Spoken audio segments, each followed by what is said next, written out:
రాకాలోకంకి స్వాగతం. తృణమూల్ కాంగ్రెస్ ముగ్గురు వ్యక్తులకు రాజ్యసభ ఎంపీలుగా నామినేట్ చేసింది. ఆ పార్టీకి బెంగాల్లో మెజారిటీ ఉంది కాబట్టి ముగ్గురు ఎంపీలను ఎంపిక చేసుకోవడము, వాళ్ళని నామినేట్ చేయటం రాజ్యసభకి ఆ పార్టీకి పెద్ద ఇబ్బంది కాదు.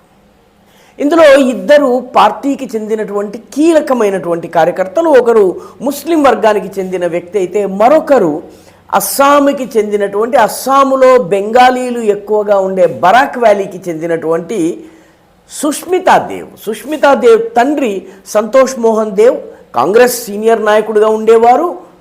ఆయన కేంద్ర మంత్రిగా కూడా పనిచేశారు. ఆయన కుమార్తె అయినటువంటి సుష్మితా దేవ్ కాంగ్రెస్ నుంచి తృణమూల్కి వచ్చింది కాబట్టి ఆమెకి ఈ రివార్డుని ఇవ్వడం జరిగింది. అయితే ఈ రెండిటి విషయంలో మనకి వివాదం లేదు. మూడవ వ్యక్తి ఎవరికైతే రాజ్యసభ నామినేషన్ ఇచ్చారో ఆ వ్యక్తి పేరు సాగరికా ఘోష్. సాగరికా ఘోష్ ఎవరు? సాగరికా ఘోష్ ఒక జర్నలిస్టు. ఆమె ఎక్కడుంటారు? ఆమె ఉండేది ముంబైలో. ఆమె ప్రస్తుతం ఏ పత్రికలో పనిచేస్తున్నారు? ఏ పత్రికలోనూ పనిచేయడం లేదు. అప్పుడప్పుడు టైమ్స్ ఆఫ్ ఇండియాలో ఆమె వ్యాసాలు నెలకో 2 నెలలకో ఒక వ్యాసం వస్తుంది. ఆమె ప్రస్తుతము ఏ మీడియా సంస్థలో కూడాను ఎటువంటి వృత్తి చేయటం లేదు కాబట్టి ఆమె జర్నలిస్టు కాదు, జర్నలిస్టుగా ప్రతిభ కనపరిచిన వ్యక్తి కాదు. ఆమెను తృణమూల్ కాంగ్రెస్ ఎందుకు ఎంపిక చేసింది? సాగరికా ఘోష్ ప్రధానమంత్రి నరేంద్ర మోదీ, బీజేపీ, ఆర్ఎస్ఎస్ సంఘ సంస్థలు ఏవైతే ఉన్నాయో ఆర్ఎస్ఎస్ సంస్థలకు చెందినటువంటి జాతీయవాదాన్ని, వాళ్ళు చెప్పేటటువంటి దేశభక్తి గురించి, హైందవం గురించి చెప్పేటటువంటి మాటలను తీవ్రంగా విమర్శించడం తప్ప సాగరికా ఘోష్ చేసిందేమీ లేదు.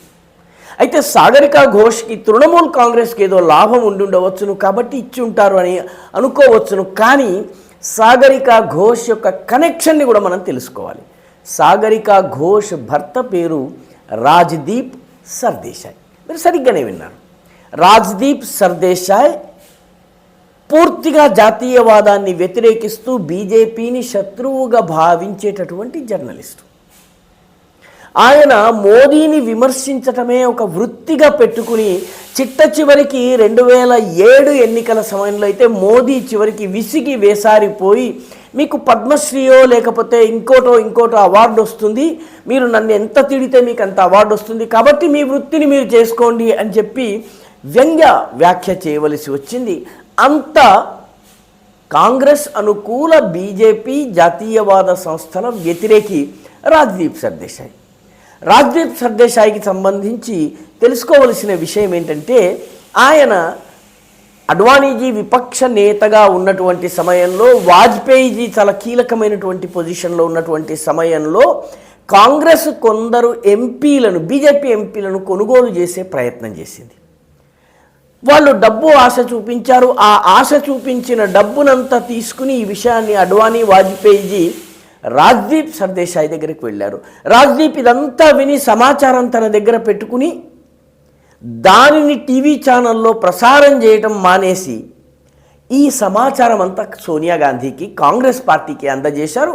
దీనితో కాంగ్రెస్ పార్టీ ముందుగానే మేల్కొని ఎవరైతే ఎంపీలు మాకు డబ్బు ఆశ చూపారని చెప్పారో వాళ్ళను లంచం తీసుకున్న నేరం మీద వాళ్ళని అరెస్ట్ చేసేటటువంటి పని చేశారు. అంటే రాజ్దీప్ జర్నలిస్టుగా కూడా తన యొక్క కనీస నైతిక విలువల్ని పాటించని వ్యక్తి.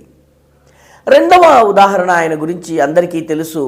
మోదీ మొట్టమొదటిసారి అమెరికాకు వెళ్ళి అక్కడ మ్యాడిసన్ స్క్వేర్లో ప్రసంగించడానికి వెళ్ళినప్పుడు ఈయన మోదీ వ్యతిరేక వ్యాఖ్యలు చేయటం, దానిని అక్కడ ఉన్నటువంటి అమెరికాలో ఉన్నటువంటి మోదీని ఇష్టపడేటటువంటి వాళ్ళు వ్యతిరేకించినప్పుడు ఈయన వాళ్ళని కొట్టారు. కొట్టిన తరువాత వాళ్ళు ఈయనను వెనక్కి తోశారు. వెనక్కి తోసినటువంటి క్లిప్పింగ్ను మాత్రమే మీడియాలో వేసి జర్నలిజం మీద మోడీ భక్తులు దాడి చేస్తున్నారు అన్నటువంటి వ్యాఖ్యను ఆయన ఒక అరగంట సేపు ప్రచారం చేశారు. ఇది ఒక 20 ఏళ్ల క్రితం అయితే నడిచి ఉండేది. ఎందుకంటే సోషల్ మీడియాలో మొత్తం ఈవెంట్ అంతా వచ్చేసింది. దాంతో ఆయన ఏ ఛానల్కి అయితే చెందిన వ్యక్తో ఆ ఛానల్ ఈ ఎడిటెడ్ వెర్షన్ని ఇవ్వడానికి నిరాకరించింది. చివరికి ఆయన నోరు మూసుకుని తిరిగి రావాల్సి వచ్చింది. మరొక ఉదాహరణ కూడా ఉంది. ఈయన జర్నలిజం ఎలాంటిది అంటే, తృణమూల్ కాంగ్రెస్కి చెందినటువంటి వివాదాస్పద ఎంపీ మహువా మొయిత్రా, ఆమెకు దేహద్రాయ్ అనేటటువంటి ఒక యువకుడితోటి లివ్ ఇన్ రిలేషన్షిప్ ఉంది. వారిద్దరూ పార్ట్నర్స్గా జీవిస్తున్నారు, ఢిల్లీలో కలిసి ఉండేవారు. వీళ్ళ మధ్య ఘర్షణ వచ్చింది, ఏదో చిన్న తగాదా వచ్చింది. తగాదా వచ్చినప్పుడు ఆమెకు సంబంధించినటువంటి సమాచారాన్ని తీసుకుని దేహద్రాయ్ అనేటటువంటి అడ్వకేట్ మొట్టమొదట రాజ్దీప్ సర్దేశాయ్ దగ్గరికి వెళ్ళాడు. ఒక జర్నలిస్టుగా దానిని ప్రకటించనన్నా ప్రకటించాలి, లేకపోతే ఇది నాకు అక్కర్లేదనన్నా చెప్పాలి. అవేమీ చెప్పకుండా సమాచారాన్ని తీసుకుని నేరుగా తృణమూల అధినేత్రికి మహువా మొయిత్రాకి సమాచారాన్ని అందించడం జరిగింది. అయితే సోషల్ మీడియా ఉండడం వల్ల మహువా మొయిత్రా తృణమూల్ కాంగ్రెస్ యొక్క ఆటలు సాగలేదు. ఇప్పుడు ఆమె సస్పెన్షన్కి గురై బయట ఉన్నారు. మొత్తం మీద ఈ 3 సంఘటనలు రాజ్దీప్ సర్దేశాయ్ జర్నలిజం చేయరన్నటువంటి విషయము, జర్నలిజం ముసుగులో ఆయన ఒక రాజకీయ పార్టీకి కొమ్ము కాస్తారన్నదానికి ఉదాహరణ.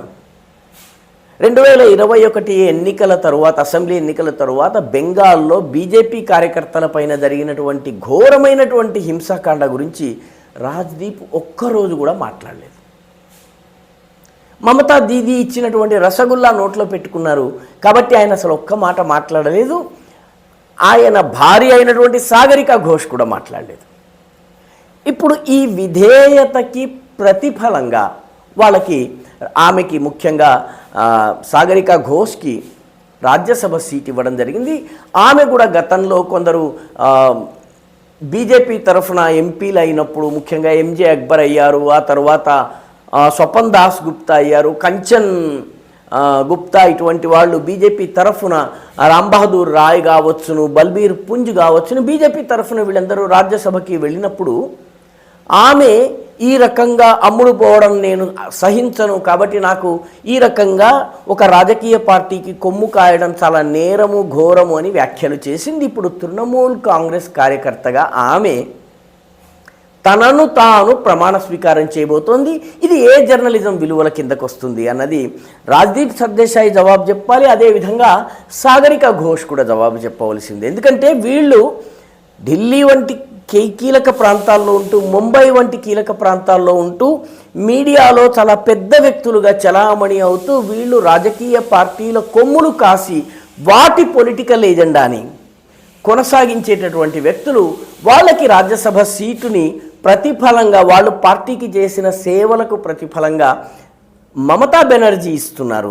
దానిని తీసుకోవడానికి అటు రాజ్దీప్కి కానీ ఇటు సాగరిక ఘోష్ కానీ ఏమాత్రము సంకోచం లేకపోవడమే అసలైన విషాదం. ఎందుకంటే వీళ్ళు ఈ రకంగా జర్నలిస్టులు రాజకీయాల్లో రావడాన్ని బాగా వ్యతిరేకించిన వాళ్ళు. ఇప్పుడు అదే సాగరిక ఘోష్ రాజ్యసభ ఎంపీగా తృణమూల్ కాంగ్రెస్ నుంచి అభ్యర్థిగా ఆమె లోకసభలోకి ప్రవేశించబోతోంది. అంటే జర్నలిస్టులుగా చలామణి అవుతూ పార్టీల కొమ్ము కాసేటటువంటి ఇటువంటి వ్యక్తులను ఎక్స్పోజ్ చేయవలసినటువంటి అవసరం ఉంది. మిగతా వాళ్ళకి ధర్మపన్నాలు చెబుతూ తాము మాత్రము అత్యంత స్వార్థపూరితంగా వ్యవహరించేటటువంటి ఈ తరహా జర్నలిస్టులను సమాజం తిరస్కరించాల్సినటువంటి అవసరం ఉంది.